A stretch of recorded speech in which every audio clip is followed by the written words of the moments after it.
Corno depois de morto, este é o tema central do primeiro volume de Spawn Origens, certamente um dos personagens mais românticos de todos os tempos, e tema deste Chico Barney Comics especial de Dia dos Namorados. Só o amor constrói. Gibi bom? Gibi ruim? Gibi mais ou menos? Ah, meu amigo, Comic Boom. Você precisa comprar seus gibis na Comic Boom, porque lá tem descontos agressivos. Lá tem é o único lugar no Brasil atualmente que tem um cupom ativo chamado Chico10. Chico10. E aí, um desconto que já é agressivo fica radical. Então, por favor, prestigie a Comic Boom, que é parceira aqui deste canal. Deixe seu like. Eu queria já deixar aqui o convite a você deixar sua curtida neste vídeo, que ajuda muito na distribuição. E bora! Essas primeiras edições aqui do Spawn, que a Panini acaba de colocar no mercado, na coleção Origens, aqui neste primeiro volume, temos as edições 1 a 7, perfeito? E mostra realmente um dos personagens mais românticos de todos os tempos, o Spawn. O Spawn, você chama ele de Spawn ou de Spawn? Spawn. Ele resolve fazer um pacto com o capeta para justamente conseguir ter acesso à sua amada esposa, uma mulher que ele amava muito. Ele era um canalha, né? Quando ele ainda estava vivo, ele era um canalha, ele era um assassino de aluguel, ele era um filho da mãe, mas ele amava muito a esposa dele, perfeito? E aí ele resolve assinar um contrato com o diabo, que aqui é um diabo muito, muito horroroso, aqui ó, esse cara aqui, o Galegão, o Galegão, ele resolve assinar um contrato para voltar, só que aí, obviamente, né, ele provavelmente por ser um cara meio sem muito interesse na cultura, ele não sabia que fazer um pacto com o diabo não seria exatamente um bom negócio. Então ele volta, 5 anos depois da sua morte, ele vem a óbito em 1987, e aí ele retorna como Spawn em 1992. E aí ele retorna aqui transtornado, né? Transformado aqui nesse bicho aqui, no glorioso Spawn, que por baixo da máscara, a gente descobre aqui em alguma edição, que ele tá todo defasado fisicamente, olha só. Tá, né? Tá numa certa dificuldade, como que a gente pode dizer, estética, não é verdade? E aí, ele no começo ele não lembra direito, ele não sabe direito onde ele tá, o que que aconteceu, o que que ele foi fazer lá, e aí ele vai lembrando, e a primeira coisa que ele vai lembrando é justamente a sua amada esposa. Aí ele vai atrás dos arquivos, ele vai lembrando o que que ele fazia também, e aí ele descobre onde está a sua esposa, e quando ele chega lá, ele se depara com uma mulher casada, com outro homem, justamente o seu melhor amigo. Aui! Bom, é uma trama clássica, né? É meio que isso é Machado de Assis paranormal, não é verdade? Por quê? Porque fica essa questão. A Wanda, ex-esposa do Walt Simmons, ela traiu ou não traiu o seu marido desmorto? Pode um morto ser corno? É uma questão muito interessante. Eu lembrei de uma música do glorioso, do maravilhoso Arlindo Cruz, que eu, além de gibi, eu gosto muito de samba e de pagode, que é uma música chamada Meu Gurufim. E aí, no refrão da música, ele canta assim: eu vou fingir que morri para ver quem vai chorar por mim e quem vai ficar gargalhando no meu gurufim.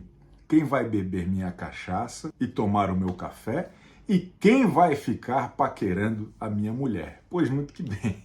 Então o Walt Simmons, ele não, né, ele morreu de fato, ele não fingiu que morreu, mas ele descobriu quem tomou o café dele e quem paquerou a mulher dele, que foi justamente o seu melhor amigo, Terry, não é? É alguma coisa assim, eu esqueci, é muito nome, porra.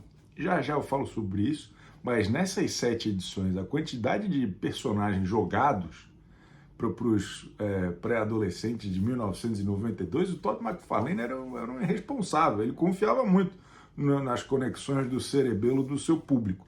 Mas já a gente fala disso. Então, nós temos o Walt Simmons morto e corno, né? Porque ele projeta, por que corno? Ah, a Wanda não tinha direito. Claro que ela tinha direito. Pô, ela que vai viver a vida dela, né? O cara empacotou, tô nem aí. Mas o sentimento do Spawn, do Al Simmons, é de um morto que se sentiu corno. E ele tem ainda um agravante que ele fica lá surpreso ao descobrir que a Wanda e o melhor amigo dele tiveram uma filhinha, tiveram a gloriosa Cyan. E aí isso dá uma outra camada para essa frustração, para essa cornitude, vamos chamar, é um sentimento que não está diretamente ligado à traição de outra pessoa, mas é um sentimento, entende? É o sentimento de cornitude que o Al Simmons sente, porque ele queria muito ter um filho com a Wanda.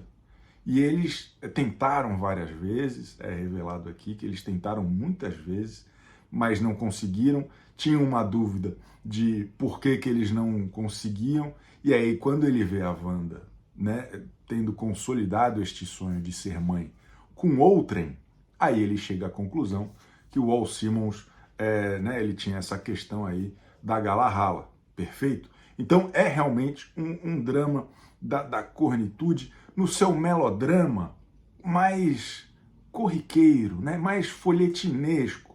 Eu acho que isso é um grande ganho, um grande ponto positivo dessas primeiras edições aqui do Norte de Spawn. Isso é bem tratado aqui na história? Claro que não, né? As ideias são jogadas de qualquer forma, porque o Todd McFarlane é um roteirista pífio, mas que sempre teve ideias legais. Então isso é interessante de notar. Quando a gente tem aqui o super-herói em busca de uma vida que ele já não tem mais, né? Que o norte dele é reconstruir uma família que ele perdeu porque ele morreu, é um ponto de partida que eu acho muito interessante. Me lembrou um pouco, ele em dado momento, ele consegue transformar a feição dele, mas ele não consegue voltar ao que ele era. Então ele vira uma cara meio de surfistão, assim, meio abobado, e aí ele vai lá fuxicar a vida da Wanda.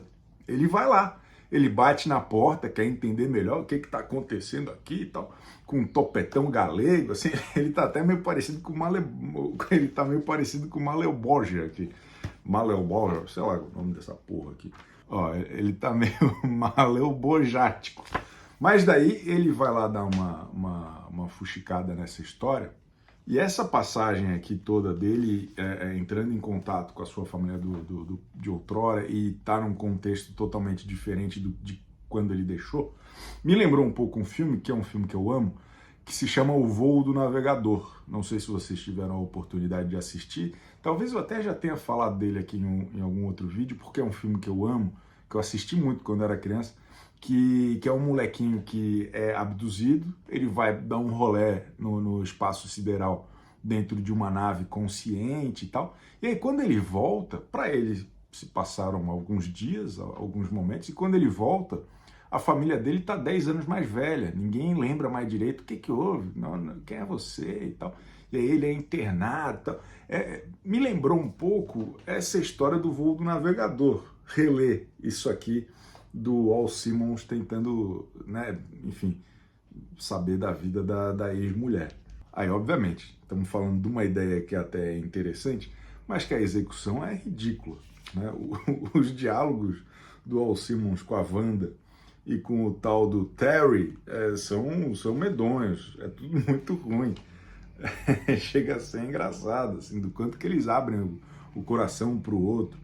O cara fala, o Al Simmons fala que, pô, ele perdeu a esposa, e daí o maridão, né, o Terry, faz questão de falar, tá tudo bem, cara, a Wanda também perdeu o marido dela 5 anos atrás, morto no cumprimento do dever. Todos nós sentimos, era meu melhor amigo.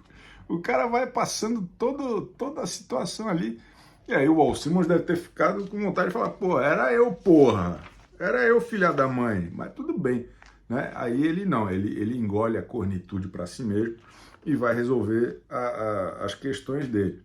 Essa situação familiar do Spawn, eu acho que é uma das fortalezas, digamos assim, do personagem nesse começo. Só que é uma questão muito difícil de se manter, porque são situações que de alguma maneira precisam ser resolvidas. Né? Ele precisa revelar que ele é o Al Simmons. O casal, o que vai acontecer com o casal e tudo mais. Então a gente Até eu tô lendo também aquela outra versão do Spawn com as edições mais recentes, e aí tem, a gente já sabe toda uma parte, pelo menos, do desdobramento do que acontece aqui. Mas a Wanda continua sendo uma figura central para esse cânone do Spawn, né? Até porque ele é o personagem mais romântico dos quadrinhos dos anos 90, disparado. Aí, enfim, esse é o ponto central que eu queria destacar aqui na edição especial de Dia dos Namorados do Chico Barney Comics, mas tem outras questões muito relevantes aqui nesse Spawn Origins, que se você relevar a execução ridícula, você consegue se divertir bastante aqui com essas 7 primeiras edições, tá? Porque não só o roteiro é ruim, como os desenhos não chegam a ser o melhor trabalho do Todd McFarlane, muito pelo contrário, né? Ele parece muito, como que eu posso dizer, muito interessado em cumprir a meta de prazo e de tudo mais. Tem algumas cenas que até são inventivas, mas na maior parte do tempo parece um livro de adesivo, cara, tá ligado? Vocês sabem o que é livro de adesivo? Tem esse aqui, ó. Eu tenho eu acho, peraí. Eu sei lá porque uma vez eu comprei isso aqui, ó. Que é de um livro, um filme do Wes Anderson, tá ligado? Fantastic Mr. Fox. E aí, sei lá, tava... É meio parecido com... Ó, isso aqui é puro Spawn. Ó, um monte de adesivão aqui, ó. Que é umas imagens meio estáticas, um negócio meio esquisito. Né? Para mim, Spawn e Todd McFarlane, em especial, é um pouco essa vibe, né? Então, assim, mas tem umas cenas bonitas. Ó, caramba, o cara foi pro alto da igreja apreciar a cornitude. Tá bom, legal, parabéns. O que eu acho interessante, aí pensando no ponto de vista da experiência antropológica de leitor de quadrinhos, é que o Al Simmons, ele vai descobrindo o que é o Spawn junto com os leitores e junto com o Todd McFarlane. Fica muito evidente aqui que o Todd McFarlane não faz a menor ideia do que ele vai fazer com essa porra desse personagem. Ele vai tocando o barco para frente. Acho que principalmente nesse começo aqui, ele vai improvisando muito. Em dado momento, ele chega à conclusão que o Spawn é muito poderoso e que ele precisa, de alguma forma, equilibrar um pouco o jogo. Então ele cria toda uma dinâmica dos poderes do Spawn, que é uma das coisas mais chatas do personagem, mas que também, ao mesmo tempo, na época, principalmente, serviu como um grande diferencial, que é um medidor de energia que nunca ninguém conseguiu me explicar como é que funciona. São esses números, cada vez que eles aparecem, eles estão diferentes. E se eu entendi direito, o acordo o diabão, o galegão, ele comprou a alma do Al Simmons, meio que, na verdade, ele fez um leasing, sei lá, um consórcio, sabe? Ele paga mês a mês, e aí, se um dia a energia do cara chegar a zero, ele ganha a alma do cara, entendeu? Ele deu lá, mas entendeu? Tem essa movimentação. Então, o Spawn, para ele não ser tão poderoso quanto ele é, porque ele não pode zerar a barra de energia dele, ele precisa ser parcimonioso. Então nós temos coisas maravilhosas, espetaculares, sensacionais, como, por exemplo, o Spawn de Metranca, porra. Fica mais anos 90 que isso? Não fica de jeito nenhum. É maravilhoso. Tem uma outra aqui, ó. Essa aqui é boa demais. Eita porra! As correntes, a caveira e metrancas. Muitas metrancas. Ó. Loucura e assassinato.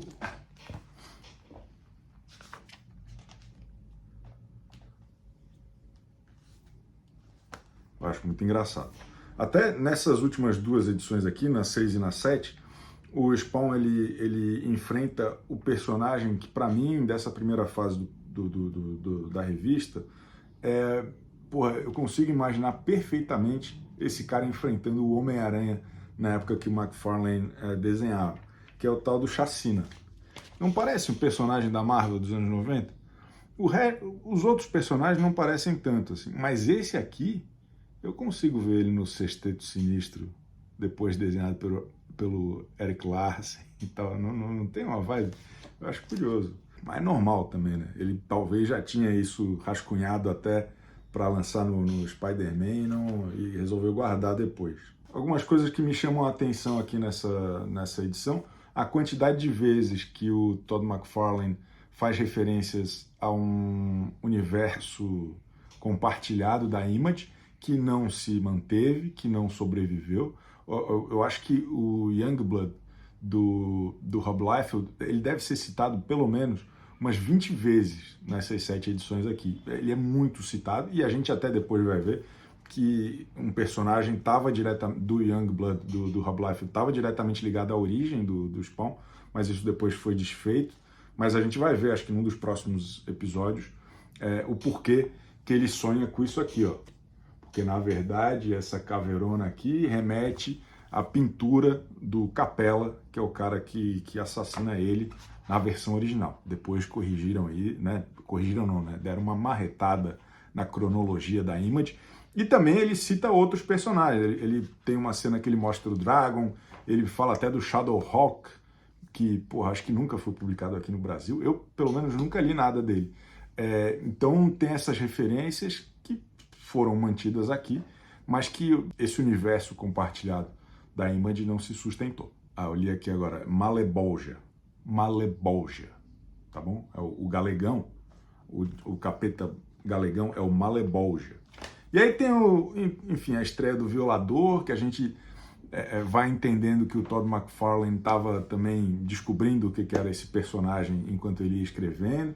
Tem uma quantidade de personagens mafiosos ou de criminosos, tudo com, sabe, Jason Wynn, Billy Kincaid, sei lá o quê. Tem uns 5 personagens que são fisicamente meio parecidos, que, porra, fica confuso até de acompanhar, mas se você ler com atenção dá para entender direitinho, lógico, é só um gibi do Spawn.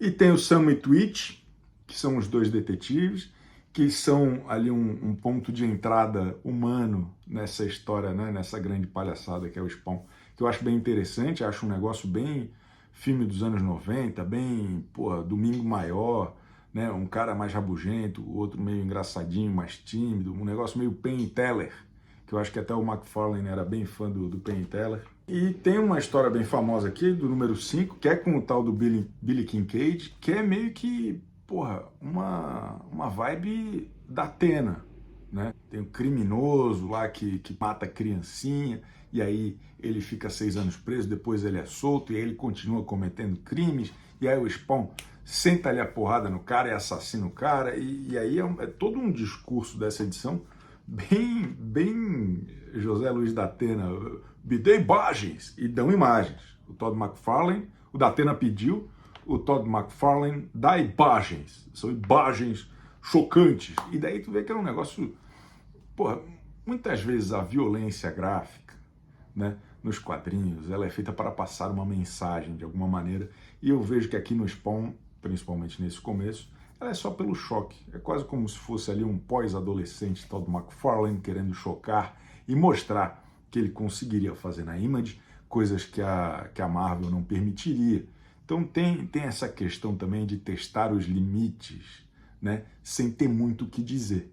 Eu acho que essa é uma questão também muito profunda dos gibis nos anos 90, de radicalizar sem ter um motivo, né? E eu acho que isso, hoje, 30 e poucos anos depois, é legal revisitar isso e observar também com a nossa cabeça 30 e poucos anos depois, né?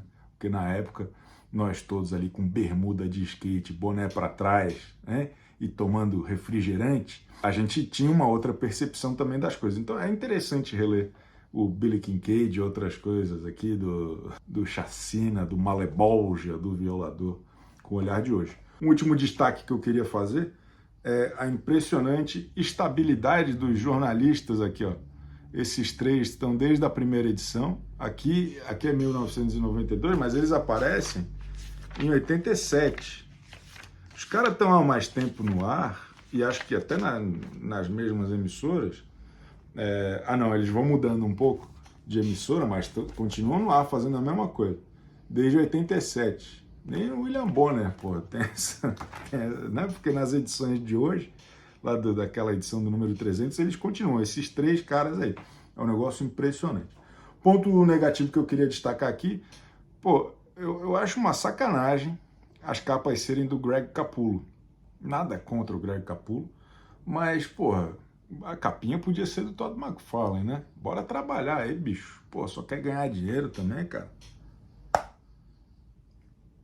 Então chegou a hora do chicômetro, um momento de tensão, que é quando eu avalio, eu dou a nota final a respeito da obra que nós discutimos aqui no Chico Barney Comics. Então, o chicômetro para Spawn Origins, volume 1, é nota 6,5. É uma nota alta para um gibi tão esculachado, não é verdade? É uma nota bastante generosa da minha parte, mas, pô, eu reli isso aqui e fiquei meio empolgado. Eu gostei de reentrar no universo do Spawn por esse olhar aqui pueril de 1992. Eu acho até que se eu tivesse lido primeiro isso aqui e depois o Spawn mais recente, né, que foi um dos primeiros vídeos aqui da segunda temporada, eu acho que eu teria sido um pouco mais generoso e simpático com a nova fase do personagem. Vamos ver. Eu estou curioso para ler o segundo volume disso, para o segundo volume do outro, e a gente vai acompanhando. Eu embarquei no hype dessa nostalgia michuruca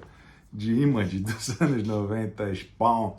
Porra, eu quero ver, eu queria que a Panini, que alguém precisa lançar aqui, o Dragon, ó, tem aqui minha coleção de Dragon, ó, mas é preto e branco, pô. Eu queria que alguém lançasse colorido. Eu até tenho o primeiro volume do Dragon colorido, mas se for lançar tudo aquilo, vai demorar uns 40 anos para completar.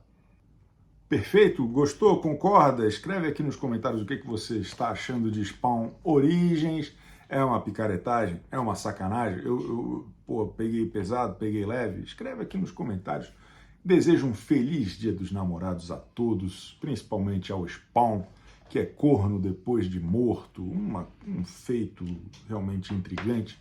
Compre seus gibis na Comic Bon e não esqueça de deixar o like, se inscrever e participar aqui do debate, porra. Vamos conversar, vamos trocar ideia. Brazil, did Copy 2 cheat? Okay, Copy 2 did not cheat. I'm on Team Copy 2.